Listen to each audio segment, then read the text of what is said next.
जिस प्रकार से आप सभी लोग देख रहे हैं कि पूरे विश्व में बुद्ध पूर्णिमा को सेलिब्रेट किया जा रहा है।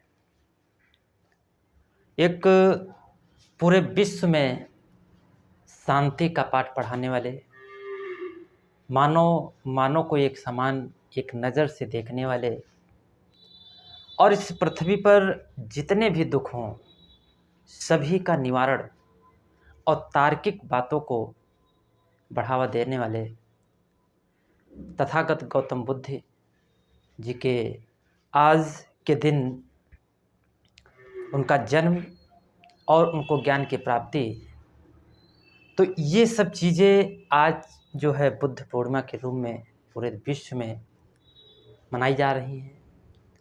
मैं उन सभी व्यक्तियों को जो तथागत बुद्ध जी के अनुयायी हैं, उनके विचारधारा पर चलते हैं, उनकी बातों को मानते हैं, मैं उन सभी लोगों को आज बुद्ध पूर्णिमा की बहुत बहुत हार्दिक बधाई और शुभकामनाएं देता हूँ। किसी भी व्यक्ति का अगर जन्मदिन सेलिब्रेट किया जा रहा है या उनके याद किया जा रहा है तो उसके पीछे कुछ ना कुछ तथ्य होते हैं कि क्या ऐसी बातें हैं कि उनको याद किया जा रहा है। जैसा कि प्रत्येक वर्ष बैसाख माह के लास्ट दिन यानी कि जैसे कि आज पूर्णिमा है तो उसी दिन बुद्ध पूर्णिमा को सेलिब्रेट किया जाता है। और जैसा कि आज आप देख रहे हैं पूरे विश्व में इस बात की चर्चा है, उनके विचारों को देखा जा रहा है, तो हमारा भी ये उद्देश्य है कि हम अपने उन लोगों को जो हमसे जुड़े हैं उनके जीवन में कैसे खुशहाली आए, कैसे कामयाबी आए, कैसे वो समस्याओं से बच सकते हैं। तो मैं कोशिश करूँगा कि उनकी जो बेसिक विचारधारा थी जिसको पंचशील कहते हैं, कि क्या ऐसी इनकी 5 बातें थी जो प्रत्येक उस व्यक्ति को अपने दिमाग में रखनी चाहिए, अपने विचारों में रखनी चाहिए, जिससे उसका जीवन आसान हो जाए। पंचशील उसको अलग अलग तरीके से लोग आपको सुनाएंगे, समझाएंगे, लेकिन अगर वो आपकी भाषा में, आपकी रहन सहन की भाषा में उसको बता दिया जाए तो उसको अपने जीवन में उतारना बहुत आसान हो जाता है। तो उनके जीवन का जैसे जो पंचशील का पहला एक तथ्य था कि अकारण किसी व्यक्ति की जो है बिना किसी कारण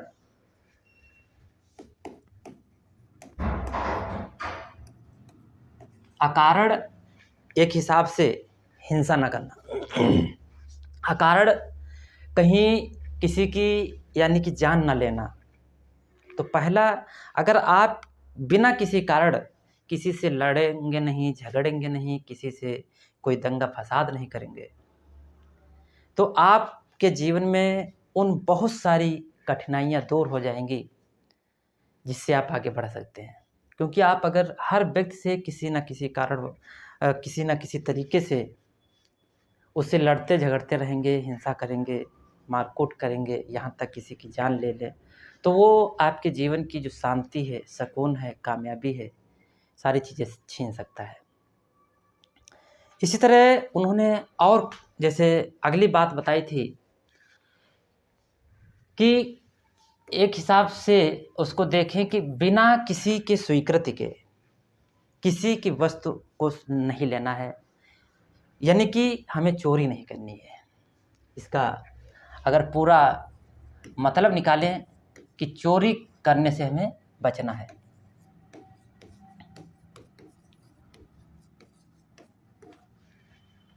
क्योंकि जब आप किसी की वस्तु, किसी की कोई चीज़ बिना उससे पूछे, बिना उसको बताए आप लेंगे तो वो किस कैटेगरी में चली जाएगी? चोरी करने के। आप किसी व्यक्ति, आपको ज़रूरत है, किसी के पास वो चीज़ है, उससे आप बोलिए कि हमें ये ज़रूरत है, आप में इसको देने की कृपा करें। लेकिन आप अगर बता नहीं रहे हैं, उससे मांग नहीं रहे हैं और लेकर के आ रहे हैं, वो किस श्रेणी में चला जाएगा? चोरी के। और जब चोरी की बात आएगी तो आप पर ब्लेम भी लगेंगे, आप पर कार्रवाई होगी, आपको फंसना होगा, और जब आप फंसेंगे तो आपके जीवन की शांति, सुकून, कामयाबी सारी रुक जाएगी। इसलिए आपको चोरी नहीं करना है। अगला एक शब्द आता है व्यभिचार।